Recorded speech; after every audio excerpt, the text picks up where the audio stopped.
Spiritual Assembly consists of 9 adult Baha'is, and their function is basically to act like the parent, if you will, of the Baha'i community, to oversee all the activities and, handle the fun. What else? Education. Community outreach. Just basically oversees the community. And what else is an assembly? Well, it is.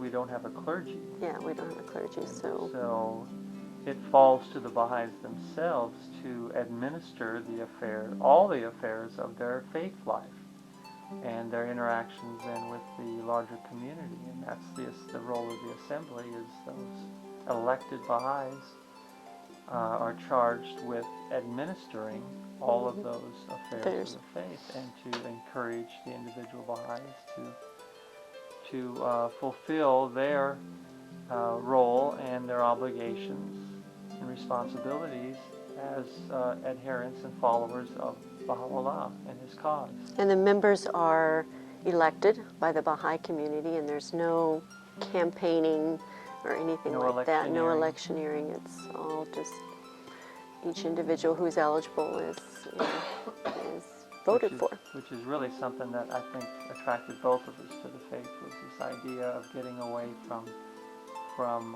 this self-promotion that is so rampant in the culture, and money talks, and it's the antithesis.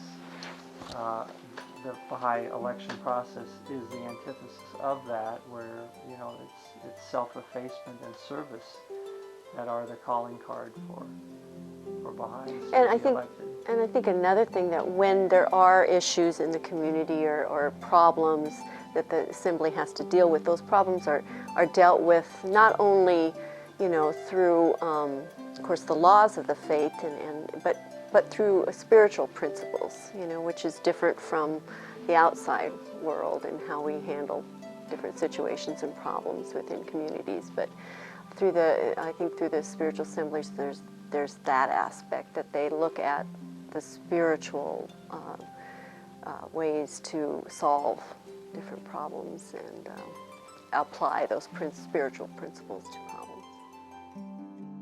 Yeah, Aurora was an interesting thing. There were a bunch of us who were out here. We were all waiting for certain members of the community to become 21 so that we could form this administrative body for the faith locally. And the community at large, the non-Baha'i community, was a little bit concerned about us because we were all young and we appeared to be something other than what we were. But when we were actually old enough of us, I was old enough at that time, my wife was old enough, I think there were 2 or 3 other people who were old enough, but we were waiting for, I think, 4 members to turn 21, which is the age you have to be.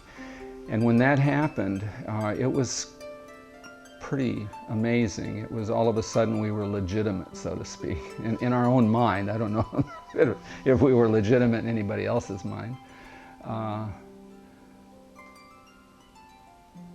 It was exciting. The community, the friends were in each other's houses all the time. We sat on each other's porches and talked about our dreams and our children. A lot of us had little children at that point in time.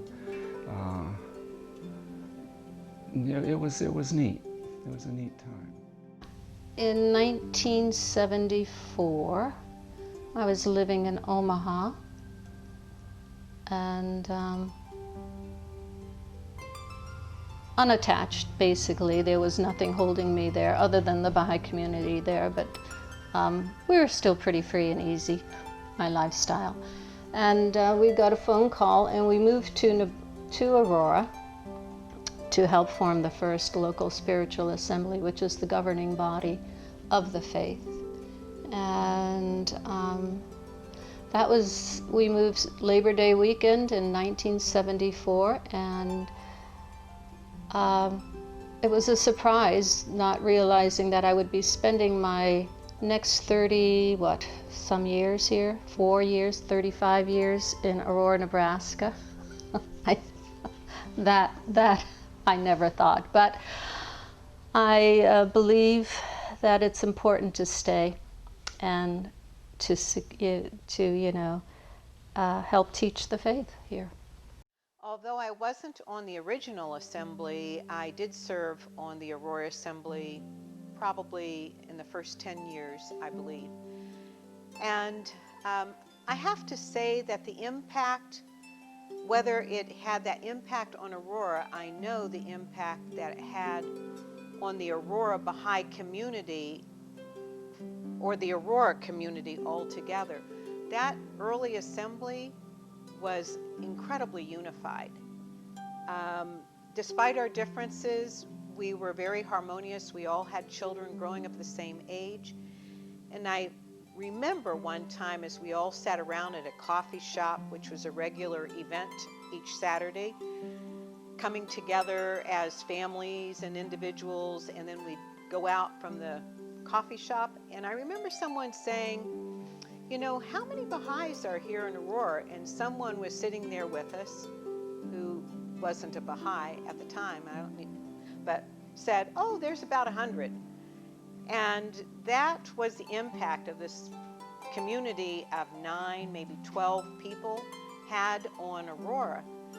The impact it had on me, it was at a time of my life for me to learn consultation and to serve in a harmonious community that stays with me to this day, with not only in my Baha'i community, but also in my work life, in my family life.